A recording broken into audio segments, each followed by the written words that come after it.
All right, great. So I'm just going to mute myself. Good. Go ahead. Yeah. Hi, everyone. I hope you are having a wonderful time so far with the Jakarta Editors Lab. I am very sorry that I am not able to be there with you in person, but I hope that I will have the opportunity to meet you in the future.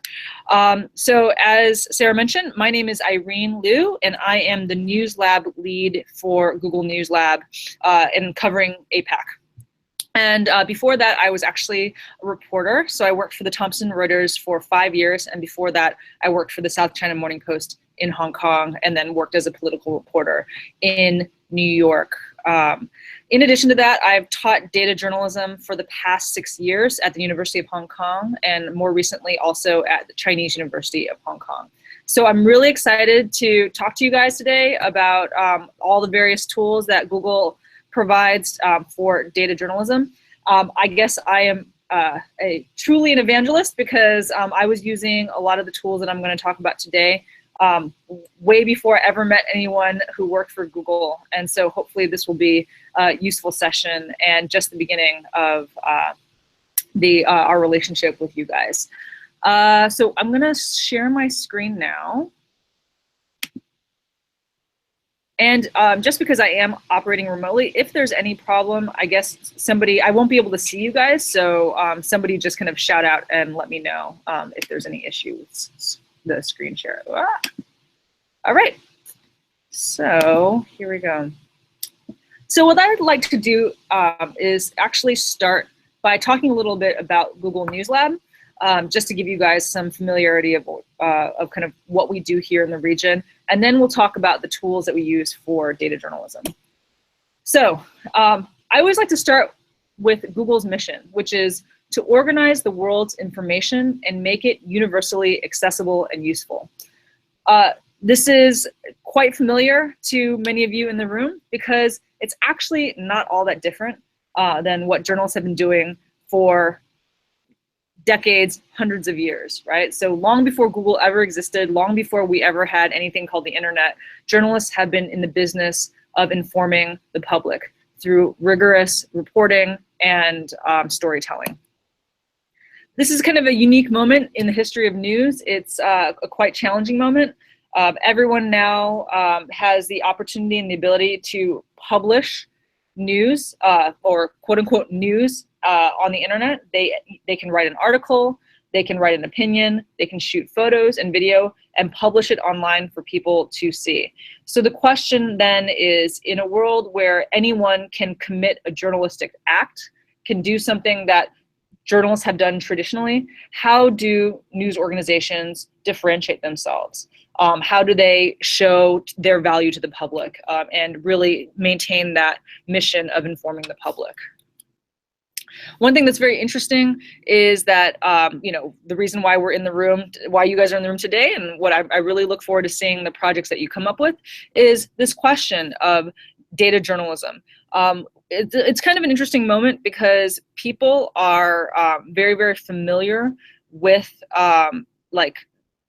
infographics, and they actually are expecting to see more of these kinds of visualizations all the time. This was not the case 10 years ago even. Really, the internet has allowed us to really create these really fantastic visualizations and interactives and really have those driven by data. Audiences expect us to use data to make our reporting more rigorous.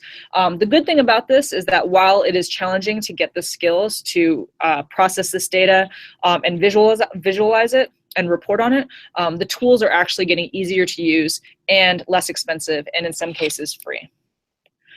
In addition, there are these opportunities. Technology has allowed us to really find new ways to tell stories. So things like 360 and VR and AR. And I think we're only beginning to see what the possibilities are with these formats. So we believe here at News Lab that creating a more informed world takes journalists and technologists working together. And so that's where Google News Lab comes in.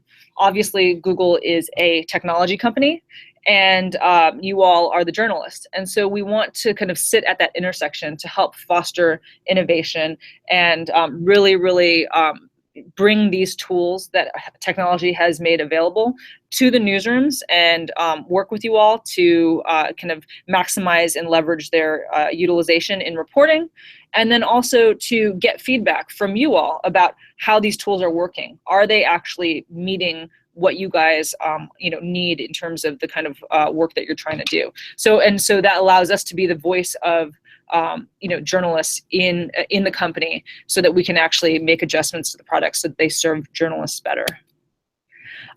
So now going on to data journalism. So before I really go into the tools, I wanted to actually quickly talk about sort of data journalism as a broad concept. So when we talk about data journalism, a lot of times we're actually talking about these like fantastic, amazing data journalism projects that take months and months to do and require teams of reporters, designers, developers, and all kinds of resource. Now, those projects are amazing and serve as a wonderful inspiration. And I hope that you guys working over the next few days will actually be able to create similar projects. And that's really the purpose of the Editors Lab. But I always like to start by saying that it's not only about these big, huge projects that require all kinds of time. Data journalism is really just one tool in your reporting toolkit, and that it can be helpful not just for these big projects, but also for day-to-day reporting. And so I actually always like to start with this example, which is something that I think we all have gone through as reporters, especially when we started out, when you're working for general news, or you are on a specific beat. You're in the office, and then your editor comes over to you and says, "Oh yeah, the Environmental Protection Department sent out a press release. I want you to write a story for today about it." So this is actually a real press release from the Hong Kong government, the Environmental Protection Department.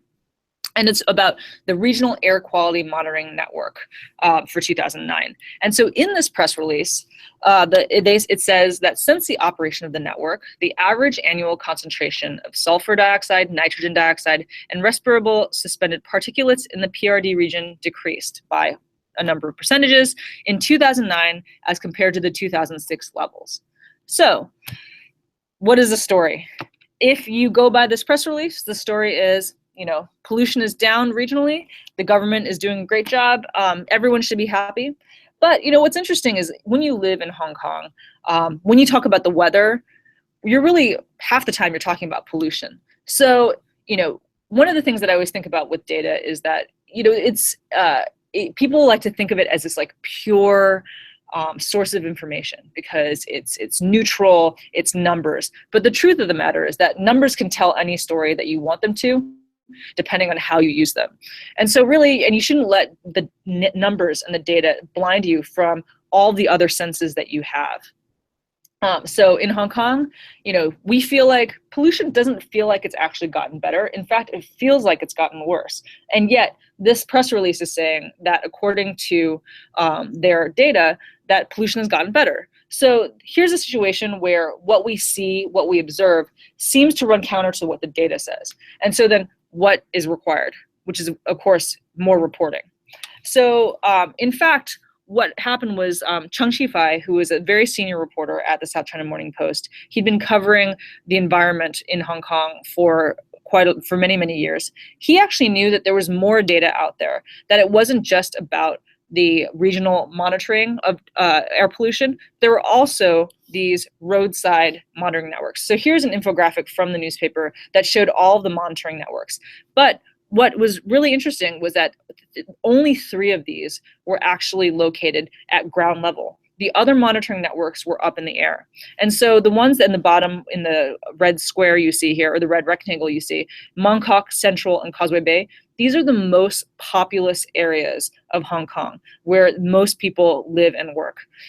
In addition to that, these were the ones that were on the roadside. And what you found, if you looked at that data, was in fact that while the regional air quality had improved, that the roadside air quality was actually worse. So the data was not incorrect. In fact, the Delta air, the regional air quality had improved, but the senses that you had about, your perception of what pollution was like in real life was also the truth too. And the data really was able to confirm that by showing that in the areas where people were really, really located, that in fact pollution had gotten worse. Now, the reason why this is important is, number one, it puts government agencies and companies on notice when we actually check the data ourselves, because we're not just relying on the press release or their interpretation of the data. The tools that are available now allow us to do our own analysis, and the fact that there is more and more open data out there allows us to really see exactly where the data is coming from and whether there are certain other pieces of data that can be used as another source in stories. And then most importantly, the data that we had found and used in this case in the South China Morning Post was actually the data that was more relevant to the regular audience, to people, because they, this idea of overall pollution being better is great, sure, but really what people care about is, how is this affecting me? How is this affecting my children and my life? And so by going in, by looking deeper and analyzing the data, the reporter was able to find a much better story that was much more relevant to the readership. And I think that that's really the goal. And just to be clear about this was not a story that took months. This is a story that took a day or two. And I think that that's really the goal that we want all the time. And really, the idea of using data journalism in day-to-day reporting will help you to then practice and be aware of the data sources so that you can do the bigger projects. So, Google tools for analyzing data. I'm going to talk mostly about Google tools here, but I'll actually mention a couple other things here. First and foremost, I want to talk about search. So search is something that we use every day, in our day-to-day lives, mostly for practical things, right? So if I say coffee shop, Google Office, what I am looking for is hopefully a coffee shop that's near my office, near work. So it's interesting because that's how normal people use Google. They want the most obvious answer and the most obvious result. But in fact, journalists are often looking for much more detailed data that isn't really intended for a general audience. Things that are, those very specific documents, government documents or otherwise, that can give us a clue about insider information, about sort of give us insight into the goings-on in policy and other things, right? So the way that we use Google or any search as a journalist is very, very different from regular users. And so one of the key things that we need to do is actually take advantage of search refinements. I mean, you can just, you have a very general search and keep clicking through the pages, but that's not actually very efficient. A better way to do this is to actually really use these refinements to help you to narrow your search down and save you time and really get to the meat of what you're looking for. And the way that you do this is actually by understanding sort of how the search works. When you type in words, in fact, what Google is trying to do is understand, based on the words that you type, what exactly you're looking for. And so, this example here, if you type in Jaguar speed, a Jaguar can be an animal, it can be a car. And so if you type in Jaguar speed, then you could be talking about either the speed of the car or the speed of the animal. And so if you were able to, if you use a minus sign, you can actually say, I want you to remove every result that is related to the car. I only want everything else, which you assume is actually the animal. And so if you do that, what you find, in fact, is that you will, the top returns that you'll get, the results that you'll get, are actually for leopard, tiger, jaguar, as you can see in this screen. So by doing that, you save yourself time by removing half of the search results. And this can be, refined even further if you have more search terms. Another fantastic resource that I find is searching within a site. So the reason why this is valuable is because if you go to a website and you use their search bar within the website, you are at the mercy of whoever runs that website. So on the back end, the person who runs the website can say, I only want people to be able to search this part of the website. I don't want them to be able to search the other part of the website. If, however, you then go to search through Google and you go through site : and then you put your website in, what you're searching is every page from that site that has been indexed by Google. So in fact, you then are able to access perhaps much more content and search by text, which is fantastic.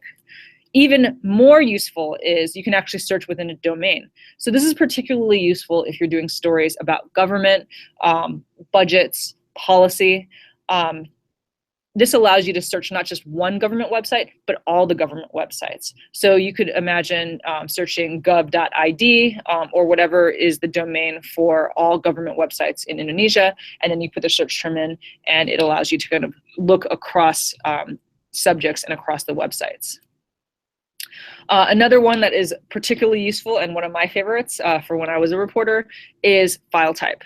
So this is valuable because when you are looking for data, oftentimes it's in formats such as CSV, Excel, XLS, or others, TXT, text files. If you're looking for information that's kind of more detailed or policy oriented, a lot of times that will be a PDF report or a PowerPoint, which is sort of how people share presentations, right? So this is, again, by searching by file type, you're able to narrow your search and actually get perhaps away from the more general audience information and really into the stuff that's really meant for a smaller audience. And you can combine them. So in this case, you can see that you can combine site with file type and really get more information. These are just a few of the kind of most valuable search refinements that I think for reporters, but actually there are many more. And so if you want to learn more, you can actually go to the Google page, go to settings, and then hit advanced search. And by doing that, it actually brings up a page that allows you to put all of the different kinds of refinements that you want to put in a form, and then it'll run the search right for you. So now I'm going to give you an example of how this works in practice. So this is actually a story that I did when I was at the South China Morning Post in 2011. I wanted to do a story about superbug infections in hospitals. So superbug is sort of a slang term for infections that are resistant to most antibiotics. It's a very serious condition. A lot of the time, these infections are actually spread in hospitals. And if you are at a hospital and you get one of these infections, it can be quite dangerous because it's very difficult to treat. There are not many antibiotics that can treat the disease. And then also on top of that, if you're at the hospital, you are either sick already or you have, you're having surgery or something. So it can be quite life-threatening if you do catch one of these things. The good thing about these infections is that if a hospital has very strong infection control, the likelihood that you'll get one of these infections is actually significantly reduced. And so really it's a matter of how well does a hospital handle infections. And so we had seen, and I had read about how making this data public in the UK had actually caused a lot of reforms and actually saved a number of lives. And so I thought, well, let's see whether Hong Kong does, how their hospitals are doing. I knew that they were collecting information and had been collecting information about superbug infections for a number of years. And so the first thing we did was we went to the government and we said, okay, we'd like to make a request for information. So I asked for the rates of health institution acquired infections in hospitals and other healthcare facilities over a number of years. And then actually asked also for the number of MRSA infections. So these are the superbug infections. And we put this request into the Department of Health. They came back and they said, actually, we do have this data, but we don't own it. We didn't collect it. Actually, you have to go to the hospital authority to figure out, to get that data for us. And so then we made the same request to the hospital authority. And of course, the hospital authority said, actually, we do collect this data, but we just hand it over to the Department of Health. So you need to go ask them for the data, which any one of you guys in the room who has dealt with governments and asking for data, this will not be a surprising story. So they were basically playing against each other and saying, you should go to the other guy, it's not my problem. So we then started asking, and again, the Department of Health said, nope, this is not our data, you need to ask the hospital authority. And then finally the hospital authority said, no, we're not gonna give you this data. And when we asked why, they said, oh, well, the data is not ready yet. And at this point, they'd been already collecting the data for a number of years. And so I said, what do you mean the data is not ready? Are you going to change the data? Like, why are you not going to give it to us? And they just said, nope, we don't want to give it to you. And so thus began a very long conversation, many, many days and many weeks where I was on the phone with the spokesman saying, you know, you really should give this data. The UK releases this data publicly. It's, you know, saved a lot of lives because it's good for the public to be informed. This is a very important issue that is in the public interest. And they kept saying, no, no, no, we're not going to give you this data.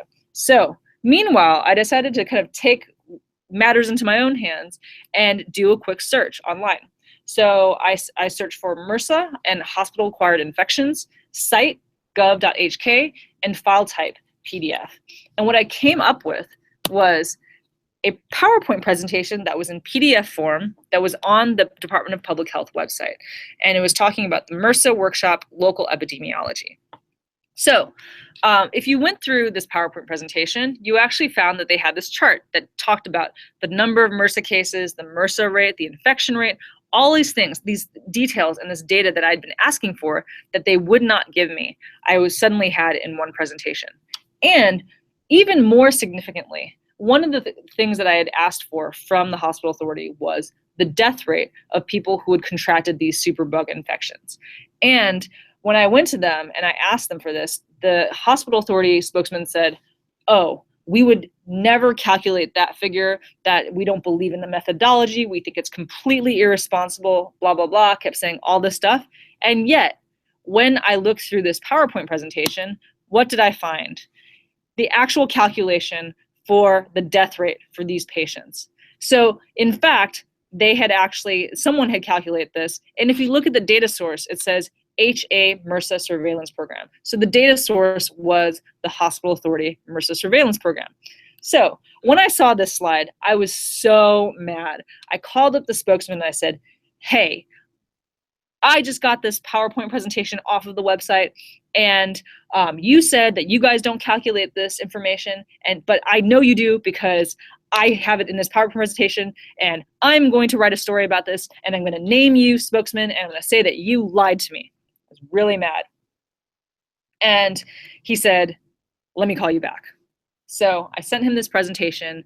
He looked at this, and he called me back and said, yes, well, you know, that presentation was not meant for you. That's meant for an academic audience. And my response was, too bad, because you put it on the internet and now you just confirmed that it's real. And I'm going to write a story about it because it is in the public interest. So then I said, but then I also said, listen, this is a very sensitive issue and we don't want to scare the public unnecessarily. We want to be responsible. But the only way that I can do that is if I work with you and you give me the raw data, and then I can do this analysis, and then we can actually present the analysis to you. You have you at the hospital authority, you guys have an opportunity to respond, and we interview some of your top people who are working on this issue, and we write a very, very comprehensive story, because this is a topic that is really important. It's a matter of life and death, and we want to make sure we do it right. My preference would be to work with you.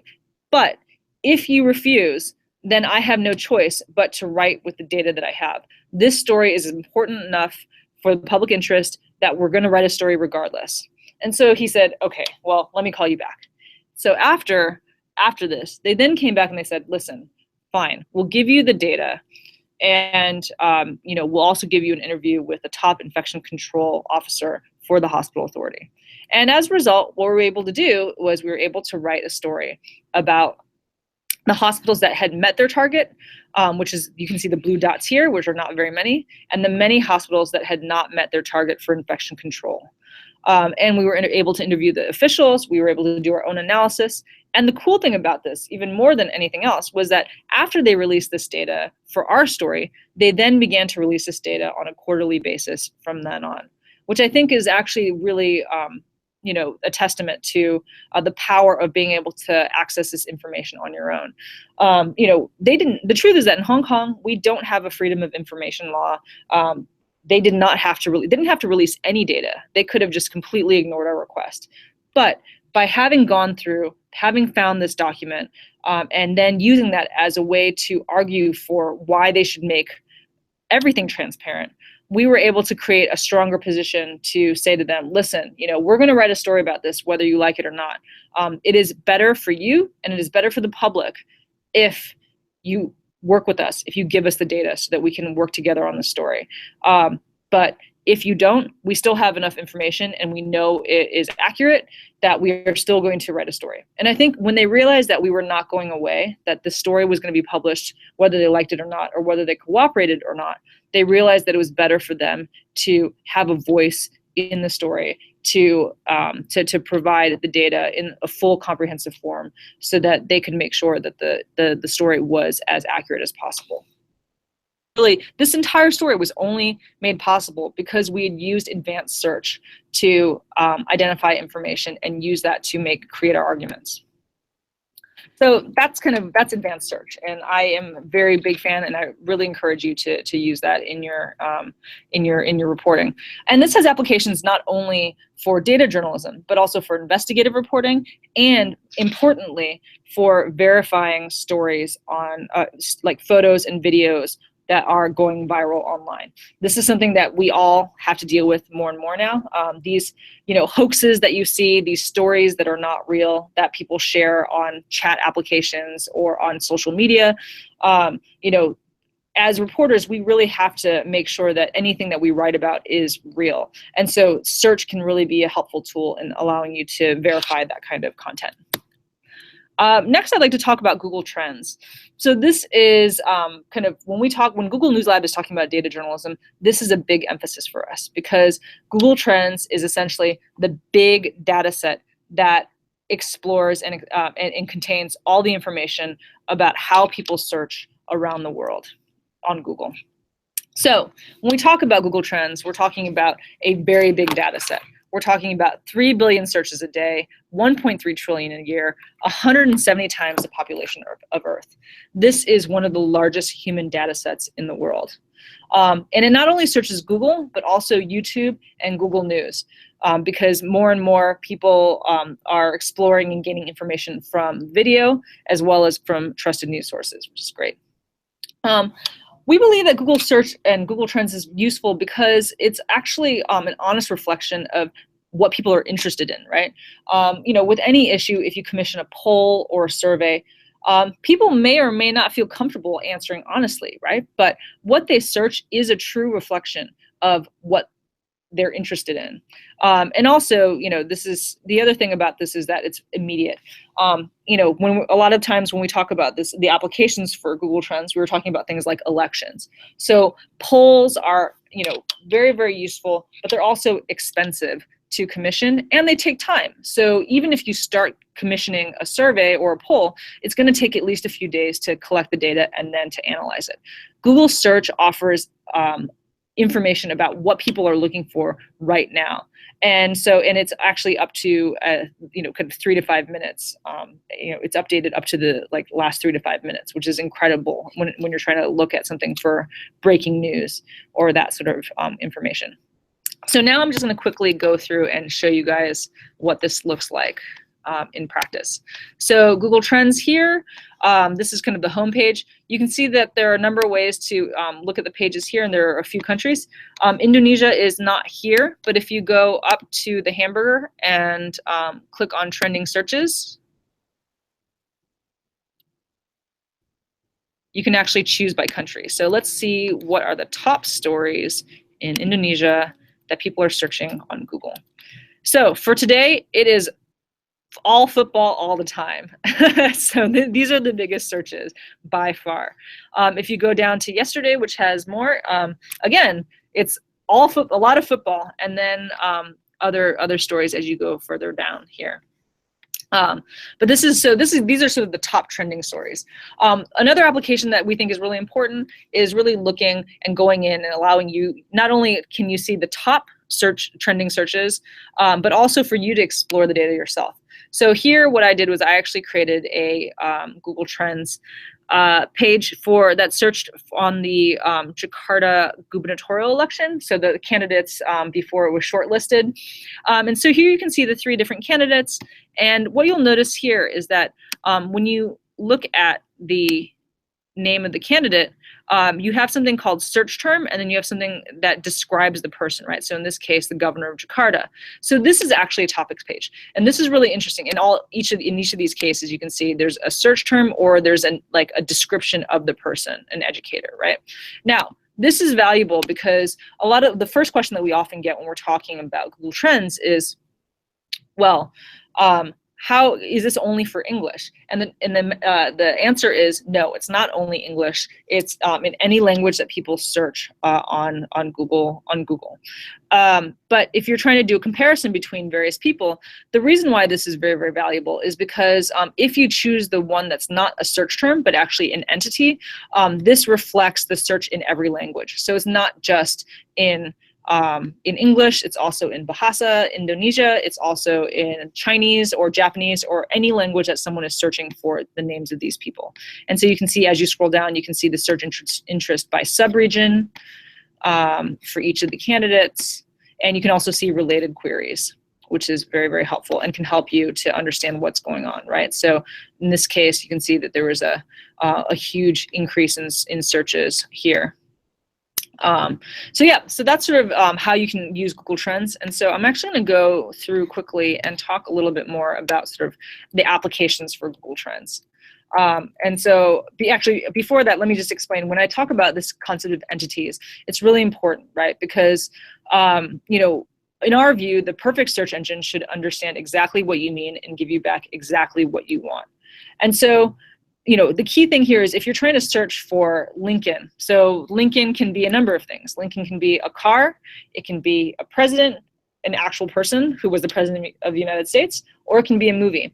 And so what Google does is actually has this, you know, the entire search is really powered by something called the knowledge graph. And what that means is that Google identifies various entities. So in this case, the car, the person, the movie, and then based on how people search and what then they choose and what they click, it develops a kind of a graph to figure out what are the search terms for each particular entity, whether you're talking about the car, the person, or the movie. And from there, it anticipates what you're looking for. And so this is how you can actually have the trends identify this way, where you have, you know, the governor of Jakarta, an educator, a military officer, and also have the graph reflect all the different languages, because Google is keeping track of all the different searches for that particular person in every language. So how do we use this in journalism? So I think of it in kind of two ways. One is you actually write about the trend itself. So in this case, you can see this graph here. We have you know, searches for move to Canada in the US since 2004. And so you can see there are a couple of spikes over time. First one in 2004 was when George W. Bush won re-election. And then in March 2016 was when Trump won 7 states on Super Tuesday for the Republican primary. And then actually, if we went further out, you could actually see a huge spike that happened in November of last year when Trump was elected president. So in this case, the story is there was a huge spike in searches for move to Canada in the United States when Trump won the presidential election. The other way that is very useful, I think, to use Google Trends is to help you figure out how to cover a particular issue. And so in this case, I'm actually going to go out to World POTUS, which was a visualization that was done off of Google Trends data in the US. Ahead of the US presidential election. So if we click here and go to Trump, and you click through, you can see that Asia, in terms of just regional, by region, world interest in the US election and these candidates, Asia was actually not nearly as big as other places, right? So if you click on to Asia, and you can see here that for Donald Trump, the only top searches from Asia were Singapore and the United Arab Emirates, which they count under Asia for some reason. If you go to Hillary Clinton, same thing. The proportion of searches for these candidates was really only highest in a number of in these Asian countries. But let's go to Singapore, right? Because clearly there's a lot of interest in Singapore. So if we click here and go to Singapore, you can see the issues that Singaporeans or people in Singapore were searching related to Hillary Clinton. So it was little things like, you know, small bubbles for Brexit economy, bigger for oil. But TPP, the Trans-Pacific Partnership, the trade deal, that was a huge issue for people searching for Hillary Clinton from Singapore. So you go to Donald Trump, and it's actually very similar. In fact, there are a few others, right? So it was Brexit economy. Global warming was a big issue that people were interested in searching with. Also oil, and also TPP. Now, if you go down to TPP by issue now, and then click through and go back to view, suddenly, when you click on TPP as the issue, you see that there are many more Asian countries suddenly. So Singapore, Vietnam, Malaysia, Japan, also Australia, New Zealand. What this tells me is that if you really are looking at the news from a US perspective, then the big issues during the election were things like abortion, Black Lives Matter, racism, healthcare, refugees. But if you are sitting in a newsroom in Asia and you're trying to figure out how do you cover the US election, the US election is something that is an international news story. Everyone's going to cover it. But if you're trying to figure out what is the kind of angle that I can take that will be most interesting to my readers, you know, in Asia, the US election was about trade. And for good reason, because after Trump was elected, he was in office, he announced basically that TPP was not going to happen. And so, you know, this is the kind of thing that you can use as a tool to help you to tailor your reporting and your stories to the interest of the readers that you have locally. So that's just one kind of example of how you can do it. Now, moving off of trends, there's so much you can do. I'm running out of time, so I'm going to skip through the examples. But if you want to learn more, we actually have a tutorial on how to use Google Trends in reporting. So now I'm going to move from the data sets to actually how you use these tools that are for data journalism. One important part of data journalism is cleaning data, and it can be quite laborious if you're trying to do it manually. OpenRefine, which used to be called Google Refine, it's now open source, is an amazing tool to clean data sets. And so I really recommend that you take a look and use it, because especially if you have a big data set of tens of thousands of lines, you're not going to be able to do it manually. So OpenRefine can help you to do that algorithmically. Also, for analyzing data, most of us are going to use Excel, or if you need to work collaboratively, Google Sheets is also a good option. A lot of times people ask me sort of what are the tools that I need to learn to do data journalism, and of course there are many. People ask me, do I need to learn how to be a designer? Do I need to learn how to program? Do I need to be a developer? What I often say to people is that if you become very, very good at Excel, you can do a lot of really fantastic data journalism just with Excel alone. If you want to take it to the next level, learn SQL. If you want to take it even to the next level, that's when you start getting into learning how to code. And a lot of journalists who are interested in this learn Python or Ruby or R and others. But really, the core of this is Excel and Google Sheets, basically any spreadsheet. Visualizing data. So Google Sheets not only allows you to analyze the data using formulas and others, but it also can allow you to do very easy and quick visualization. So here I'm actually going to go in and do a quick demo. So here's a case of, let's see, the Transparency International. Every year they actually publish a report called the Corruption Perceptions Index. And so this one is the one from 2016. What they do is they have a lot of surveys, and they basically give every country a score and a rank for how corrupt the country is perceived to be. And so what I did was I actually downloaded this data set and put it into Google Sheets. So this is what the full spreadsheet looked like from Transparency International. And what I did was I said, okay, I want to actually visualize the country and their score. So then I basically copied and pasted it here. And so what I'm going to do is I just want to create a quick map to see which countries are the most corrupt and which ones are perceived to be the least corrupt. And so now I have clicked here. I'm going to go to Insert, and I'm going to go to Chart. So now I'm going to use the classic chart editor because I like that one better. And I'm going to choose chart. You can see that you can choose line, bar graphs, pie graphs, all kinds of different things. So now I'm going to choose map, and I'm going to press, and I'm just going to embed it. And you can see that this one actually doesn't look all that different from this graph, right? And this one is cool because it's embeddable. It has the rank and the score. Same thing here. You click in here and hover, and you also get the score. All right, so it literally took me 2 seconds to make this chart. But let's say I want to actually, my story is really just about Asia. So I'm going to actually be fancy. I'm going to put in another chart. I'm going to choose the map.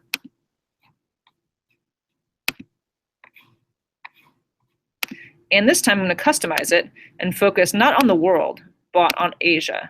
And now I have just yet another map that focuses just on this region. And you can see that there's a lot more red here than green, maybe not surprisingly. Again, when you click into it, you can see that it is an interactive chart. And when you hover over, you can see the data. You can also embed, if you go to publish chart, you can embed this chart and make it interactive or just a photo, and put it right into your story, which is fantastic. This is just such a quick way to do a pretty nice looking visualization. But this is limited. So the question then is, how do you kind of go even further? And that's where Public Data Explorer can be very, very helpful. So Public Data Explorer is a visualization tool for big data sets that are available from places like the World Bank. So unfortunately, you cannot put your own data in this to do the visualization, but it has so much data from sources that are considered quite reputable.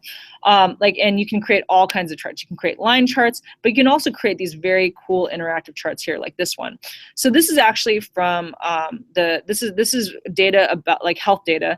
And so here you have life expectancy on the x-axis and you have fertility on the y-axis. And so if I wanted to call out a few countries, I'll choose China, I'll choose India here, and I'm going to choose Indonesia as just another one. And just for comparison's sake, let's also put in Malaysia,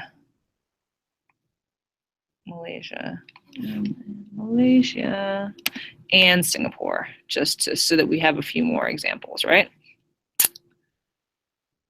So here, now, what we can do is we have all of them ironed out and can press play. And you can see that since 1960, life expectancy is increasing and fertility rate is going down for many of these countries, right? So you keep playing this through, and by the end, you can see that for many of the countries that I pointed out, that things have actually gotten a lot better, right? Much better.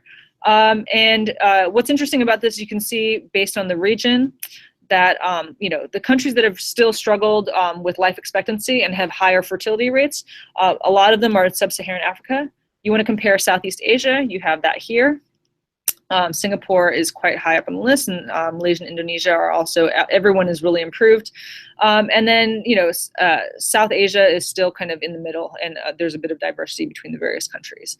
So that's a fantastic visualization tool that I really recommend that you play around with. It's great. And another point about this is that you also can embed the code here and put it right into your stories.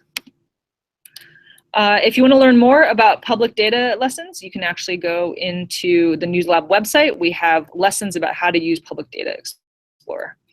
And lastly, again, the visualization tools that I just talked about are very useful, but they are limited. Sometimes you actually need to create your own maps that you can put into your stories.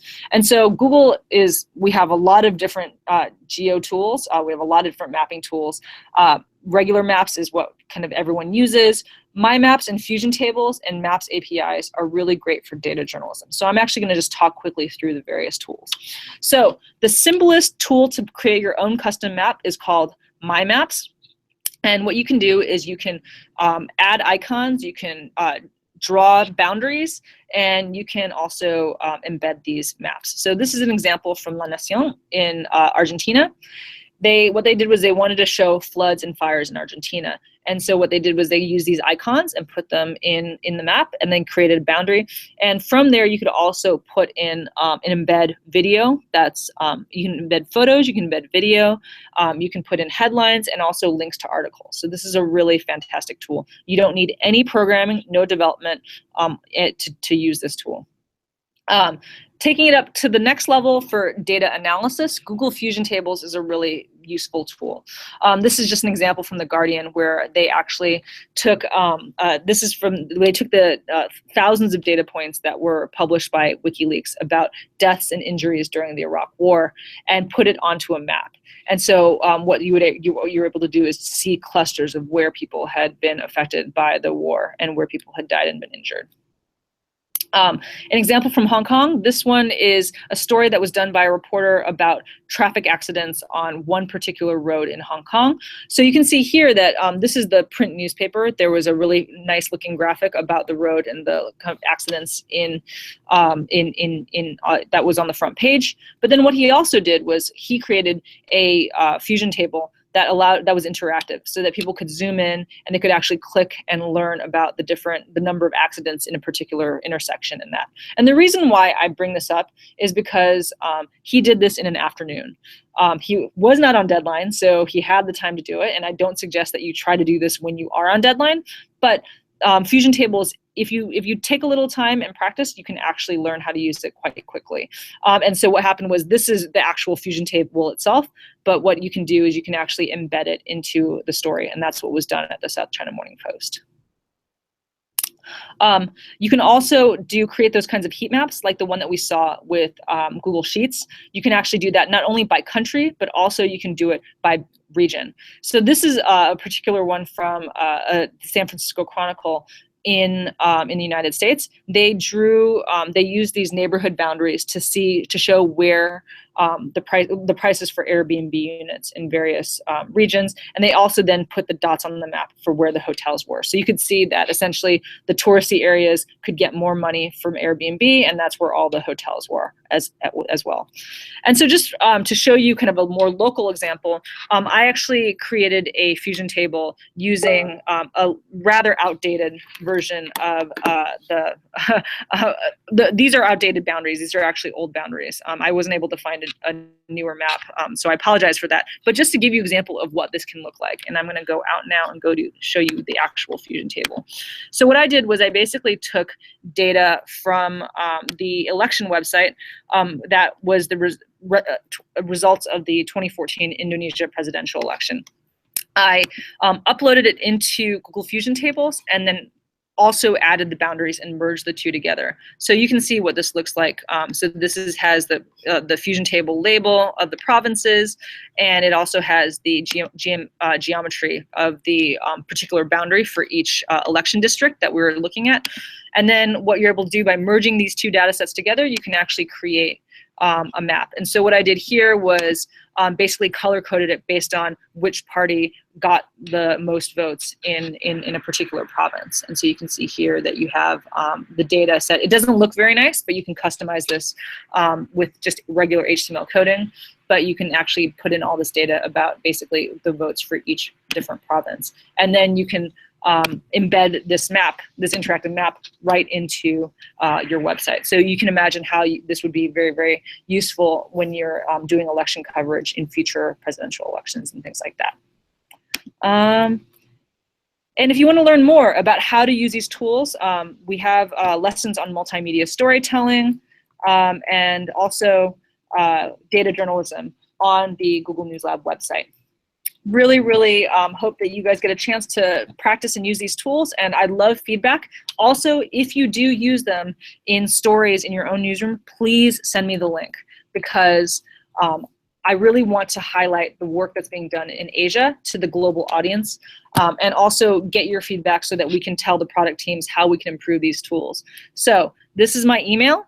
If you do end up using these tools, send me an email. If you have feedback or criticisms about how these tools work, feel free to send me an email as well, because that's what I'm here for. And I really hope to hear from you, and I hope that I'll get to meet you guys sometime in the future. Thanks so much.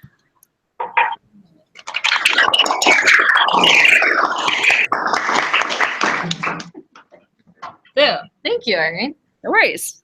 Do you have a couple of minutes if people have questions? I do. Okay. Does anyone have questions? You can ask in Indonesian, and we'll get Ryan to come out and help us translate if you want.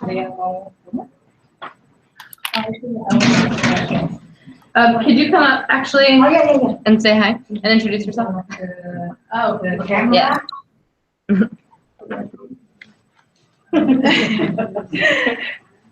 Hi, Irene. Such a great presentation. Yeah. Should I stand up here? Or? Yeah, just whoever. Well, actually, based on my experience, I think it's pretty frustrating to find data, especially in most developing countries, to get the open sources. For some particular topics in Indonesia, it's very difficult for us to find the most updated data. So basically, in my experience, I usually use bits of information from reliable sources like medias. What about Google? In Indonesia, I must say, 34 provinces. It's only Jakarta has application Jakarta Smart Cities. And what about that? Do you have any ideas how we can encourage the government or the people to get involved in updating the data, especially accessible for all the people? Thank you. Thank you for your question. I'm sorry, I'm April from CNN Indonesia TV. Great. No, that's a really fantastic question. I mean, and you are not alone. It's not just Indonesia. When I was in America, we had this problem all the time about trying to get data. Sometimes it was because they did not want to give it to us. A lot of times it was also because governments don't have a lot of money, so their own databases and computer systems were so old that they actually, even if they wanted to give it to us, it would have been difficult. So this is a problem around the world. If you talk to a data journalist anywhere around the world, they will tell you that this is also a big issue. But a few things to consider, or things that I've sort of kind of come across and learned in my time as a data journalist, especially with the challenge of getting data. First big challenge always is figuring out what data is actually being collected.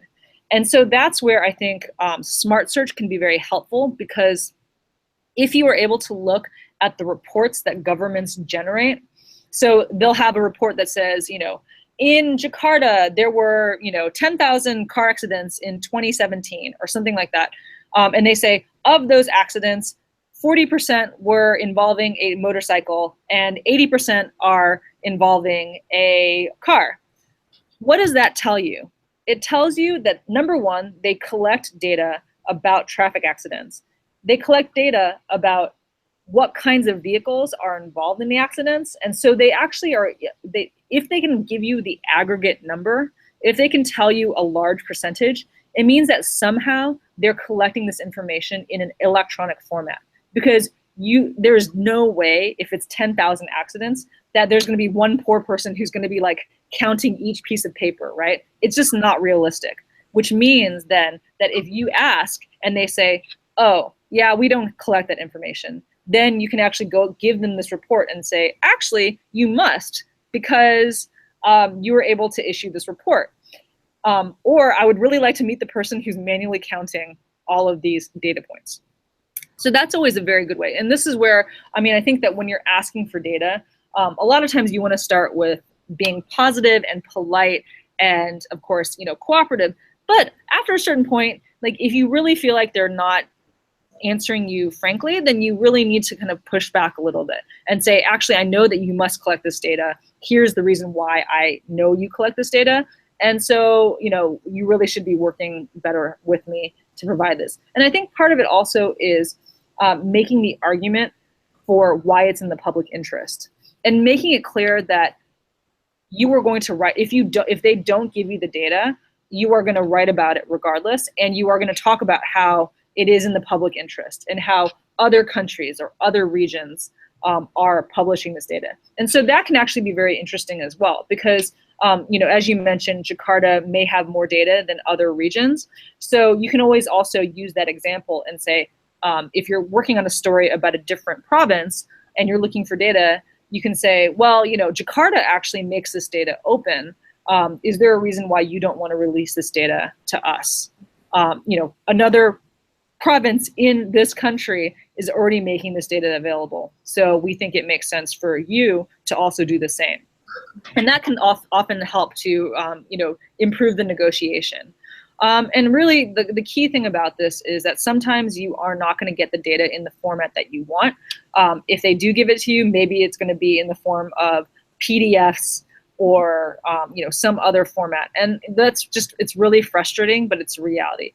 And that's where you then have to, basically call on your colleagues and, really collaborate to see if you can actually put that into a data format that is going to be useful for you for analysis.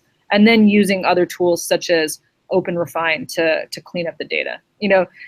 My journalism professor told me, 10 years ago, that there is no journalistic paradise. You're never going to get exactly what you want, however you want it.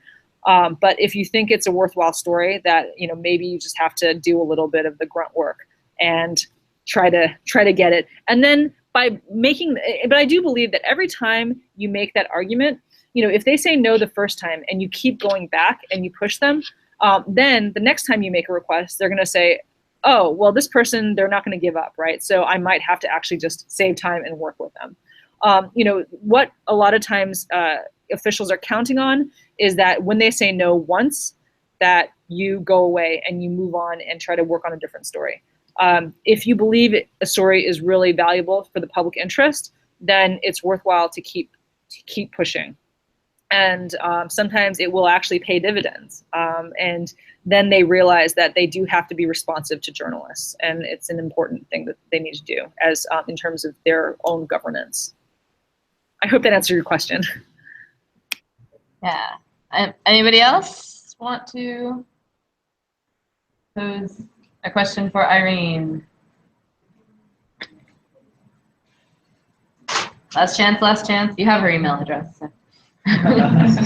Can be discreet. And just so you know, I will be back in Indonesia to do more deep dive workshops and others. So hopefully we'll be able to keep in touch. And if I do come to the region, that you'll be able to participate in workshops if you're more interested.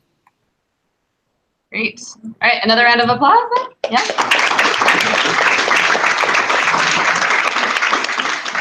Thank you very much. See you later. Good luck, guys.